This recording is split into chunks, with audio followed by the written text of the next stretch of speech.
Loué soit Jésus-Christ à jamais. Je suis le père C.K. Artus Cyrus Roy, religieux prêtre de la communauté de Don Orion.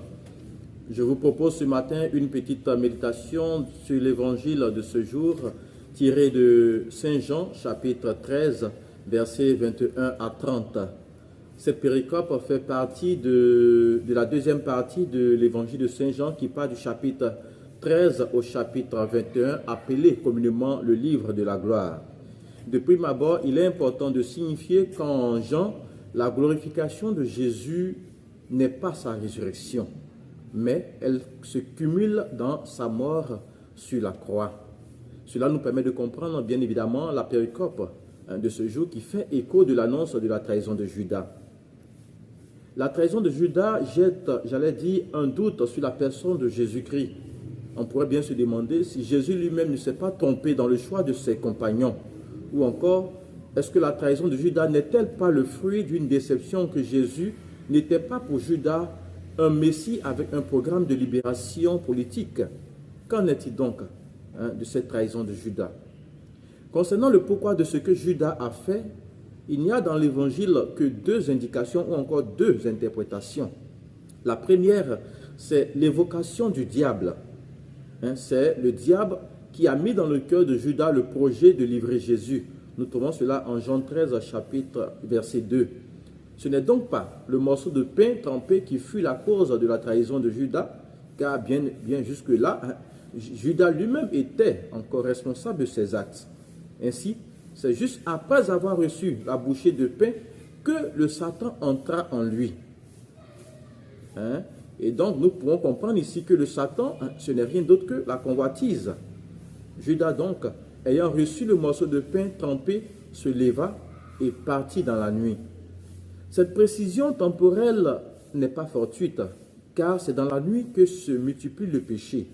Et le péché, nous le savons, se présente comme une hostilité au plan de Dieu. C'est pourquoi cette précision temporelle nous invite à prendre conscience que nous sommes tous appelés à être des enfants de la lumière. L'autre indication de la trahison de Judas, c'est la référence aux Écritures saintes.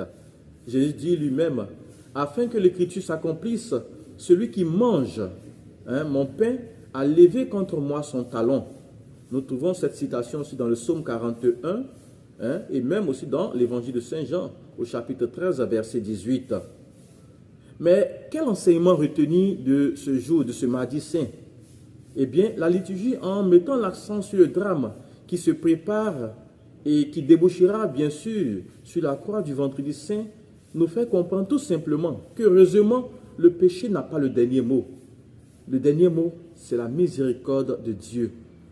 Dans cette scène que nous venons de découvrir, nous voyons la mansuétude de Jésus, sa compassion, sa compréhension, bref, son amour.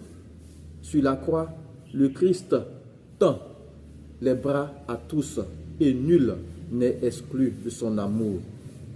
Car Jésus, ayant aimé les siens qui étaient dans le monde, il les aima jusqu'au bout.